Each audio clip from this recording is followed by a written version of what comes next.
with AJ's one day scouting extravaganza. Yeah, I feel like it's time for Sam McGilligan. Right. So Sam started off. Who did you pitch to AJ today? I was asked to tell AJ what 2 players to watch, and I picked Sam Dickinson because he has the best name on brand. Especially on brand. And to keep the brand ongoing, I also picked Nikita Artamonov because I figured the chaos of him not being in the form he was earlier when I talked so much praise about him would be hilarious when AJ goes and sees him and goes, huh? Have you watched anybody else this year? I think there was a different player I watched one time. Oh, okay. Do you remember their first name? What? Luke Osborne. Oh, yeah, right. Sam and Luke Osborne, right? How could I forget? I guess that'll be the next one I do for Sam is Luke Osborne. Nah, we can say that one. Well, didn't we watch him in the off season and you were a fan? I think we did, but I haven't seen him in a while, so it'd be... Yeah, it's been a while. He's quite the story anyway. But anyway, we'll get to him at some point, I'm sure. So we'll start with... What, Dickinson, Artamonov? We'll start with AJ. It's his scouting. Yeah, that's true. AJ, you go nuts. All right. Where do we start? Where do we start? Because that's the guy I saw first. He was fine. Like, I watched an MHL game and I watched a KHL game. And in the MHL game, for a good long chunk of it, I was more impressed by his teammate at times. I'm trying to remember his name. Is Andrei Krutov. Yeah, Krutov. Krutov looked really good in that game.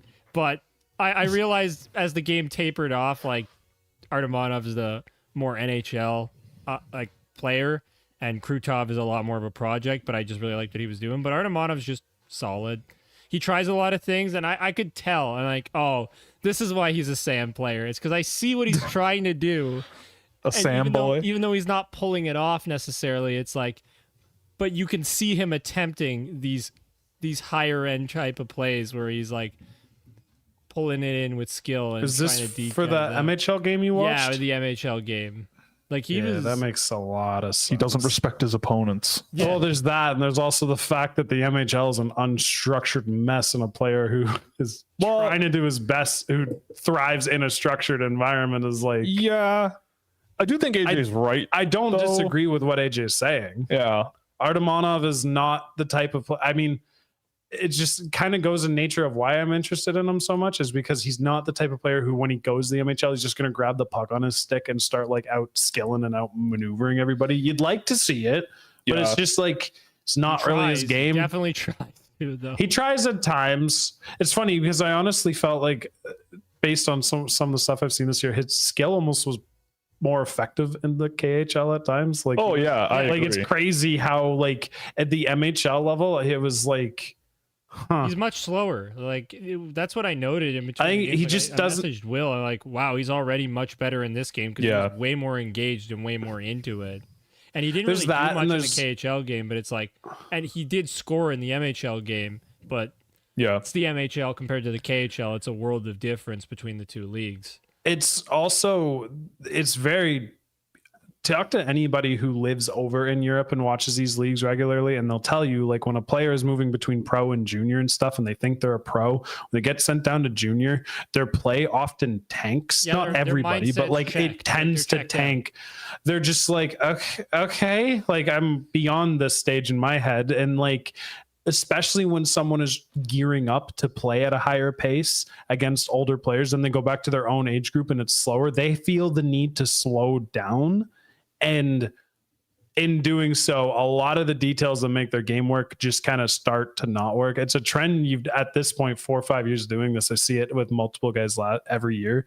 Otto Stenberg was a big one for this last year. I remember being so frustrated watching Stenberg forever, and then he went back pro, and you're just like, huh. Interesting. Yeah, he's just straight up better here in every single way that he was in junior. Because I know when I feel like I'm getting a good opportunity to do something, especially initially, I'm all for it. I'm giving my all. Like, I'm 100% invested. But when I feel like what I'm doing is punching below my weight class sometimes in terms of what I can do, it's not as challenging, right? And you just kind of don't put the same amount of effort and passion behind what you're doing. Yeah. And I think that's what it kind of plays into, because I'm not that far removed from being that age, and I still have a lot to prove him, at least I think so. for me, it's like I completely understand where those kids come from, especially at that age. Right. Yeah, I mean, I think we're kind of right on there with Artamonov. Like I think I was telling you, AJ, earlier that he kind of reminds me of like the kind of vibes that Nick Robertson gives off for Toronto, but like without the sort of insane shooting ability. Like Artamonov's shot is not something I would say is like a hallmark. He's not. Either. No. Well, but I mean, he Artamonov's pace. Yeah. That almost sounds like that's the one game sample thing. The last thing I would critique about Artamonov is his pace. He goes. And I will say, well, I mean, in comparison the to whole Nick Robertson. team. Really? Like you're talking, her first half of the season, Artamonov was the highest paced player on a KHL ice. Like, game in, game out, it felt like. Well, it's also like in a few years, right? Like it's just that it's like on KHL ice, you have a guy who is he's playing fearless hockey, really. Like you just have a guy who isn't the biggest guy in the world, but he's also not small. He's 5'11". Like it's not like he's 5'8". Like he's not a teeny boy. I don't like that saying. That came out really bad. But let's just move past it. Move on. Anyway, but I thought he was fine. Like, yeah, he's fine. I can like see something, but he's gonna go like 42nd overall. Yeah, and it will immediately be one of the. And best. You'll probably get like I see him as a guy who has a pretty decent floor, especially with the right situation for him. And the upside, I don't know. Maybe there's something there with him that's a little bit better than like a energy third line guy, like a Sean Farrell type, perhaps.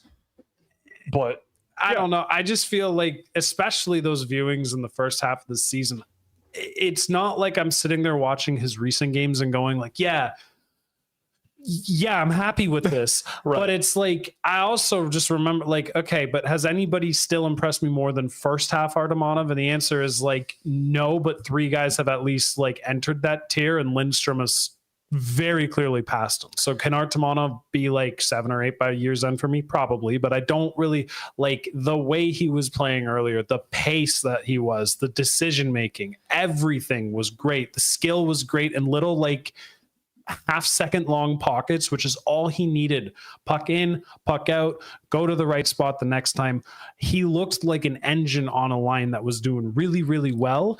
And that whole team does not seem to be doing really well. Yeah, they kind of fell apart a little bit. That whole team seems like they've fallen apart. Part of maybe the pace thing that I didn't see is because it was also in one of the higher pressure situations. I watched a playoff game against SKA. So yeah, that's just a team that's good enough to like make. Although they were just eliminated. By Automobilist Yekaterinburg. So St. rolls right off the tongue. No Gagarin Cup for you. Sad times. Putin poisons everybody and makes them win. I mean, you mean poison in your throat? You mean glorious leader who 81% of the world loves, or whatever it is.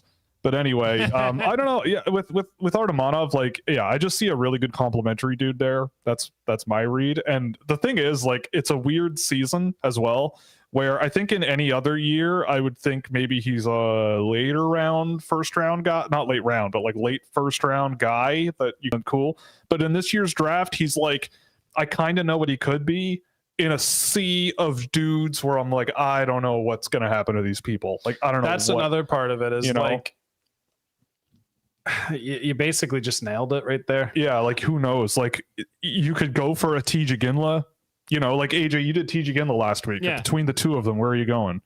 I don't know. Right, like either one is they're back to back on my list. I'm higher on both than I feel a bit more like most people are. Although Ginla, I guess from like team leak creep is starting to make it into the top 10 for most. But like I for a similar reason, I've got Artamonov's in the range that I've had him pretty much all year, and Ginla is not too far behind in the same tier. And it's just because when you look at everyone else, you're like, hey, I don't know what you are, but I know what these two are. Like, Ginla is a lot younger. He's younger. Artamonov's an 05. Ginla's a bit younger. I think he's a June kid or something like that. Okay, June well, 06. Then I'd lean young is what I would. I think we can move on to Sam Dickinson. So AJ, take it away, your Sam Dickinson impression, so that we can, finish this divorce proceedings. Between you and Sam, like what side do I lean? You're our son, and you're picking which parent to hang out with. I'm picking Will. I'm sorry, Sam. It's fine. Trust me. I never wanted you. Oh, Jesus. Oh, God. Fair enough. We're on a rip One with. chat viewer just got PTSD. Oh, man. Yeah, no kidding. Not me. Ugh. Oh, I got a shiver down my spine. That's awesome. Good for you, Sam. Right down into my coccyx. Woo-wee. What? Yeah, your coccyx. What's that? It's one of my favorite words. Yeah, it's one of your favorite words because it's not an action. It's not the thing it sounds. Yes, it is. Yeah, it's the tailbone. It's the actual word for your tailbone. Like, it's a little bone protrusion that sticks out from the back of your pelvis. It's a little coccyx. COCCYX. It's a great word. How you have the spelling on demand. Oh, okay. So yeah, where are we going with this? Who is Sam Dickinson to you? Sam Dickinson to me is a guy who can pass the puck and can, like, I don't know. Like, I saw a game, but I just felt like I probably should have seen more overall to, like, really get a gauge on him. But it was, like, really tough to gauge what he was. Other than, like, there are times where he makes really good passes, and, like, I can see some high level passing that way. But it's just, there are also times where I don't know with him. This sounds like the most Sam Dickinson experience. Yeah.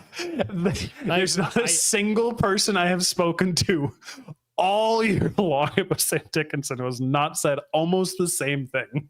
Like, he can pass good, but I don't know what the rest is. It's weird. This draft is so weird. It is so weird.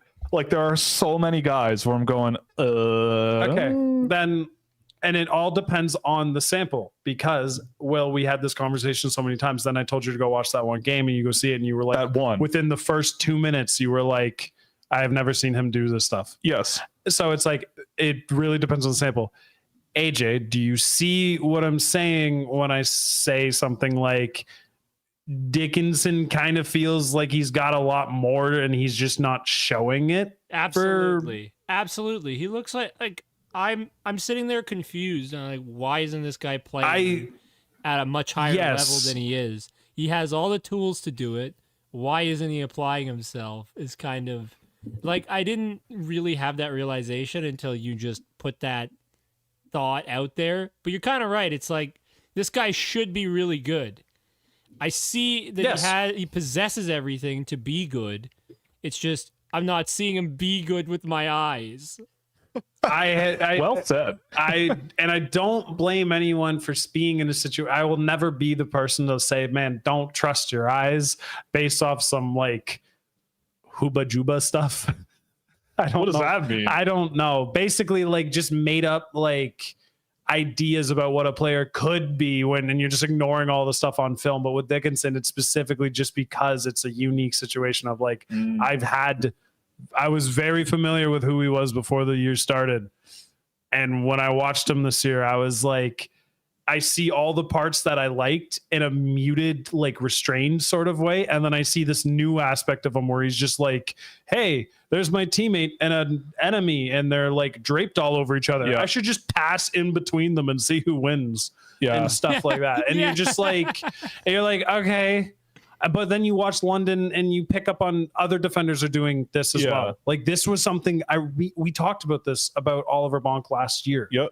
The decisions he would make with the puck. I'm not going to sit here and turn this into, like, a pro, like, Oliver Bonk thing, but I will say, like, with a guy like Dickinson, who I've seen use his range, use his reach, get around guys in transition easily with his head up and, like, change the angle on his passes and not, like, dangle, but use just great skill and great puck control and great skating ability and just awareness of where his teammates are and what his role is without really ever sacrificing defensive stability and all of those other things you want. And you're like, that's just a really well-rounded player that NHL teams will love, will play in a high role. They will spend time to develop the finer details with him because they don't have to be concerned about the things that other offensive players aren't bringing to the table defensively. Like, he's just someone who you can look at and be like, not only do NHL teams love you, NHL teams won't love to the idea of working with guys like you. You're the ones that they will spend the extra effort in to take a big step. And I've already seen it in a Canadian jersey multiple times, especially before the Hlinka. Hlinka was good too, but like last year he was just like incredible every time. Yeah, like if you him. told me he was great, I would believe it. Like I could see the tools. I see all the elements there to be something really good. But I just don't see it happen when I just didn't see it happen when I know it's there. I didn't see it happen. Thank you. It's like the Demidov thing at the beginning of the year when Demidov was driving us insane because like he was really bad and doing like exceptionally stupid things that you're just like, I don't even mean to but like he was having a rough start. I watched 3 different games in the span of like 3 weeks where each game by the time I started the third one, I was just tracking how many times is he going to try and put it through somebody's legs. And he just kept trying and kept failing or skating directly at somebody. Like, what are you going to do? And then they would just, I don't know, hit you, take the puck, knock it off you, like all that good stuff, those types of things. And it's just like, but then Demidov turn around. And then when the players turn around, it's obvious as scouts, we get to see it and we're like, this is nice. This is awesome. Cool. There's often reasons why it's ill-timed and it's not something you want to get in a habit of, but sometimes players just have things go wrong in their draft year and it's like the worst time. This is the year they get picked. They go from first round to like late second round guys and then they look back. I mean, with Dickinson, I guess like I have to believe that any NHL coach worth their paycheck is going to see that guy in camp and go, we can do better than what I was told about you. Like it's pretty obvious that you can watch him play and you go, okay, like, cause you're right. Like some of the time you're going, I don't understand how this even works. Like it's like the London Knights play this like trap style almost defensively. And cause even if you say, oh, it's a Dale and Mark Hunter team, you've got to be physical, you've got to be intense. Sam Dickinson is not really that. Nope. He's not mauling dudes out there. He's like he coasts into corners and just sort of slowly applies his pressure. Like obviously not like it seems like it's more about positioning and being ready to adapt if someone along the boards passes it to someone else and he's not tied up with someone. I don't really know. I get what you're saying. I also lean towards the hope that it's a more methodical thing because he doesn't coast when he's like slowly approaching a player and they get a puck to another guy along the boards. He does get over there quick, but then he slows his approach to them as well. And it's like, is he there to try and deny space and like dictate where they're going to pass for the rest of the team to play, like so that everyone can move? And Dickinson's just the guy leading that, forcing the offense basically to play more predictably for everybody, right? Or is Dickinson just kind of lazing sometimes? Is it a blend of it all? The answer is almost always it's just a blend of it all, and you should. I guess I just have to hope that a coach will look at him and go, okay, I'm confident. I see something there. Confident in it. I understand it. Yeah, I get it. Think like it's some days I watch him and I'm just so frustrated, and then you go watch like Buium and Frey. And you're like, wow, these guys are just always doing things. Yeah. Yep. So AJ, I assume that means that you would take Mr. Alphonse over Mr. Sam. Oh yeah.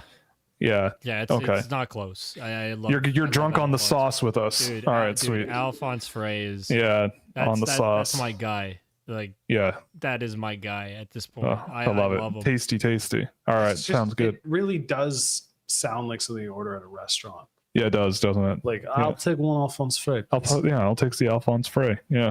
I actually watched a game of Leo Saline Wallenius today. And every time Alphonse Frey stepped on the ice, I went, I like that guy better. He's played 6 seconds overlapping with this player, and I like him more. So there's just an energy about the way he stepped onto the ice.